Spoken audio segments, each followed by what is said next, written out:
for AT3, for 4001 and 4003. Are you ready? What did I say? 1 and 3? Yeah, it's the same thing for both units. Yeah, that's why we do it together. But I just say 4001 because that's the main one. Yeah, sorry. No, that's all right. So make sure I heard. Yep, you are. All right. So the whole curriculum for the qualification is divided up into this repetitive 3 projects, Class 1, Class 2, and then the rest. So Class 3 to 9. This project is one of those. It'll actually be a warehouse with an office out the front. And the client's name is Mr. John Smith. This is AT3. AT3. Here we go. The most elaborate name I could think of. John Smith. His company is ABC Electrical Warehouse.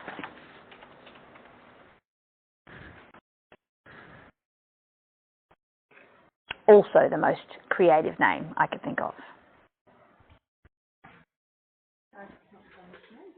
Oh, no, Mr. Snow. Shit, no.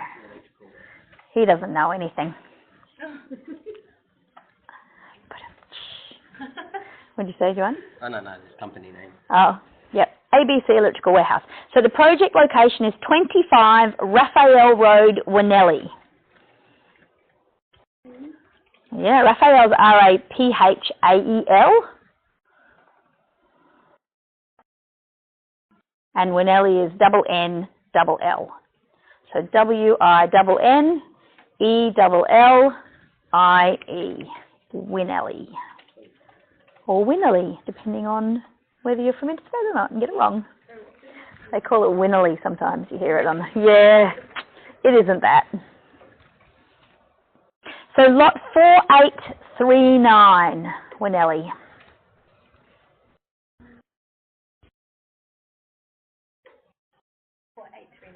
4839. Yeah.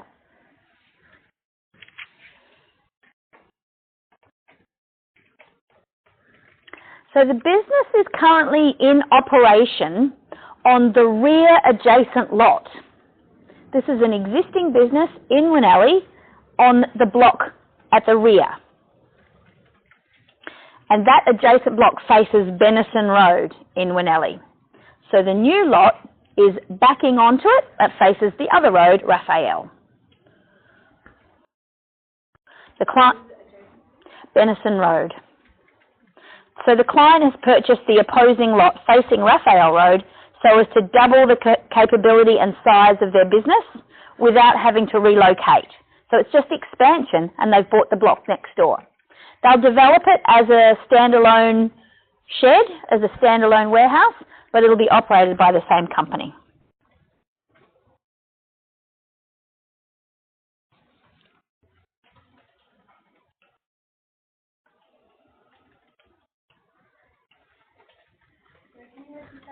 Yeah. So what they're trying to do is double their capability and the size of their business without having to relocate.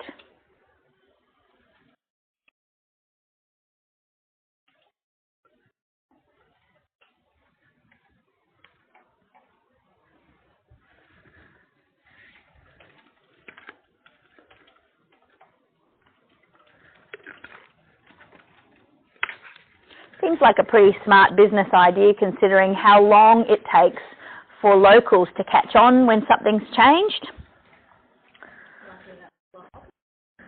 Very lucky that the block opposite them was available. So for simplicity, they don't really wish to change too much. They're going to mostly replicate their existing premises. They'll use a large column-free warehouse area.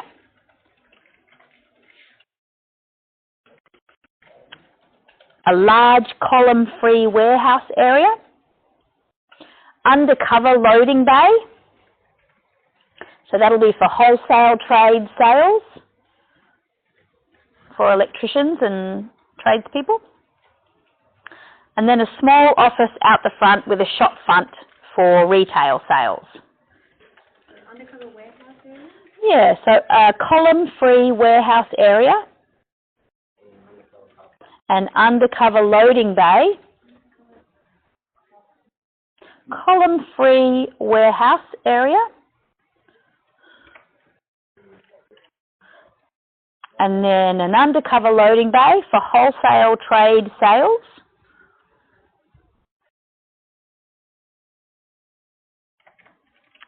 and a small office at the front with a shop front for retail sales,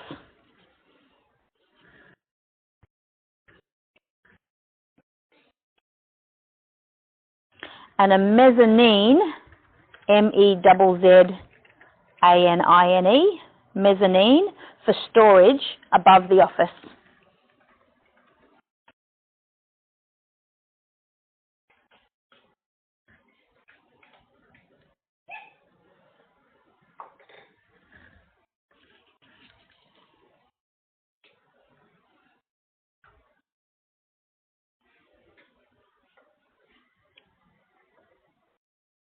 It needs to be very low maintenance, very economical and compliant, and it'll also be a design and construct project with the shortest time frame as possible. They are busting out of the seams of their existing premises and need it as fast as you can give it to them. Very low maintenance, very economical, and a compliant design and construct project. So nothing fancy.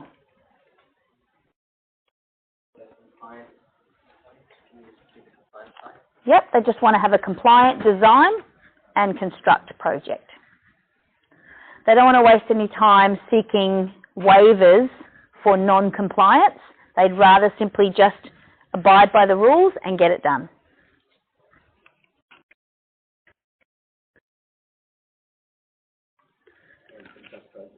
Yeah, design and construct, same as AT2.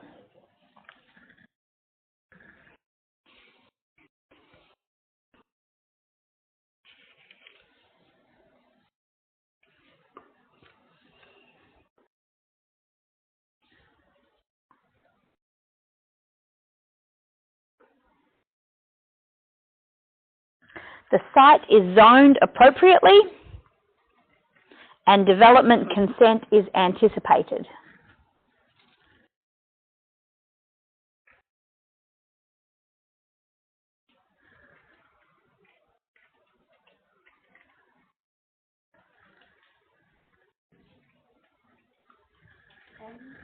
Anticipated.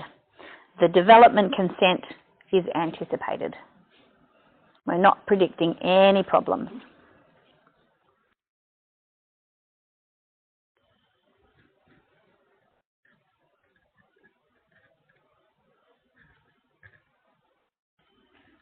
The site is clear, flat, and a Class S.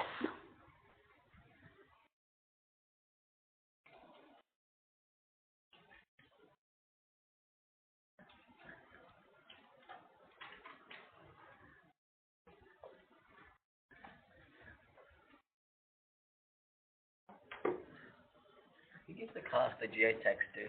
Correct.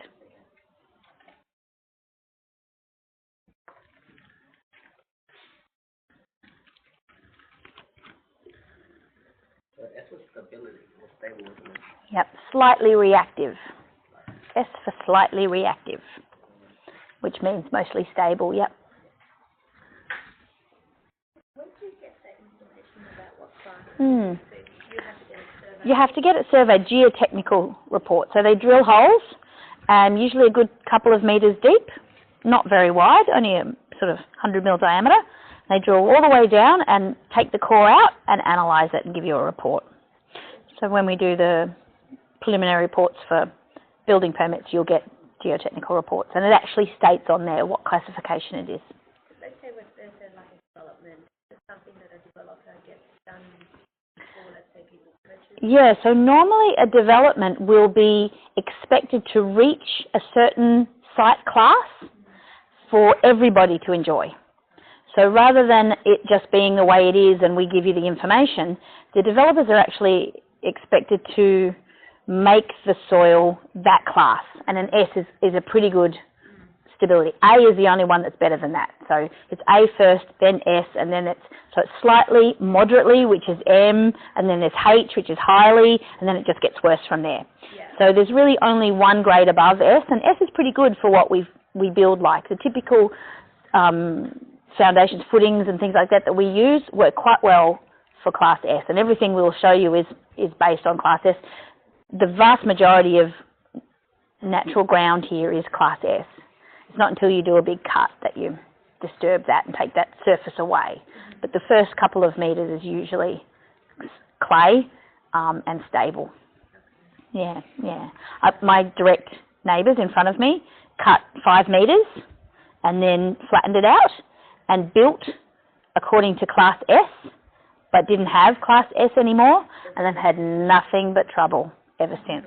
They can't sell the property because it's not stable, keeps moving, and there's cracks, and they keep popping tiles, and there's years of insurance payouts and court cases and the works. It is a disaster, simply because the building doesn't move together. And I'm talking a couple of millimetres. It's all it takes. Yeah, so they've got 5 millimetre difference between the middle of the house and the edge of the house for them, because the thickened edge footing that goes around the outside, that thickness, stays still and it moves in one way, and then the rest is very thin in comparison and it moves more. So when that happens, doors don't open and windows don't open and walls get cracks and framing breaks, and it's a disaster. That's a nightmare. It is a nightmare. Yeah, it's an absolute nightmare. And who made It's a systematic breakdown there. So the plans were drawn, and on the plans it said, these plans are drawn in accordance with the Class S site. Yeah. And then nobody checked to make sure that it was a Class S site.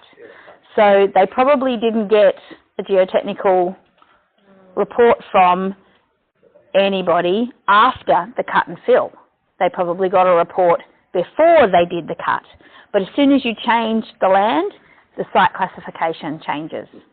So they should have built with what's called a raft slab, where there's a circuit around the outside, but there's also, looks like waffles, you know, like the waffle you can toast for breakfast. They have lines down the middle, crisscrossed, and then the whole building would go up and down. The few millimetres that it does, it would stay together. Yeah, and it wouldn't be a problem. Like what do you call it, a green area? A greenfield area? Greenfields area, yeah. So Greenfield's not too bad, but that's the development that Bridget was asking about, is what do you get? So what I'm saying is the developer would be expected to get it to that point. If they had to do significant excavation, then they would have to make sure it's okay. There's a development in Dinah Beach, where just across the road from where all the old petrol tankers used to store fuel before they moved them further away. And it's a huge escarpment. It comes down, and then most of the blocks have a big cut, and then they move across, but it's practically solid rock. So it's not too bad. They haven't cut away much, and everything is still quite stable. So they've achieved a Class S before they've sold all the sites to the public. Yeah, so it's kind of a minimum benchmark that you would have to reach before you could put everything on the market. Nobody's going to purchase anything that's harder to build on than that, so they kind of have a market obligation to get there. But I wonder, like, how many people know?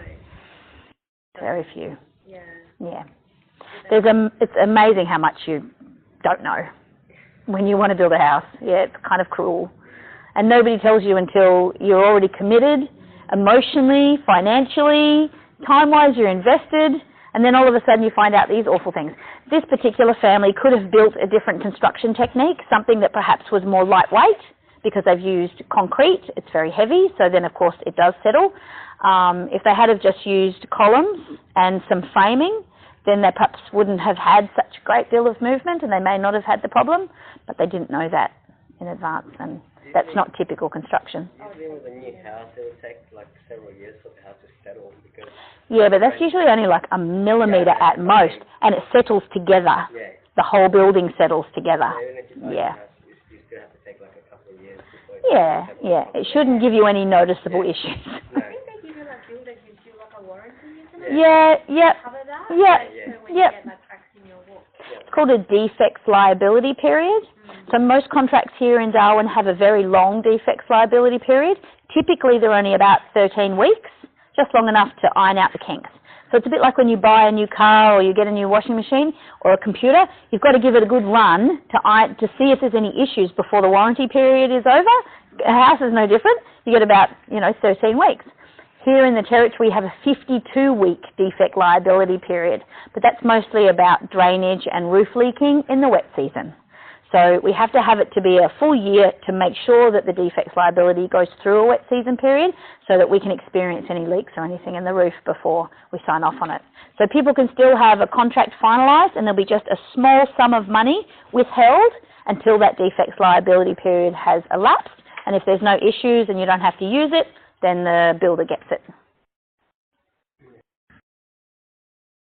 Because my stepdad, he owns a gyprock and plastering company. Sure.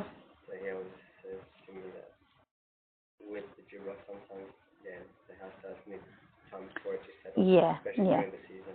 Yeah. When the ground's wet. And it's not too bad if you've got concrete and timber, but if you've got steel trusses, they do expand and contract naturally through the heat of the day. So you'll often get extra movement from steel work because it expands just that little bit more than perhaps timber and concrete might. Excellent. Any questions about the oral brief for our class 3 to 9 project? Our warehouse. Yeah, that's it. That's all. It's very straightforward. No bells and whistles for this one. It's pure business. Don't spend too much money. Keep it really industrial, really basic. Just give me what I had before on the other block and let me get back to work. That's our guy, Mr. John Smith.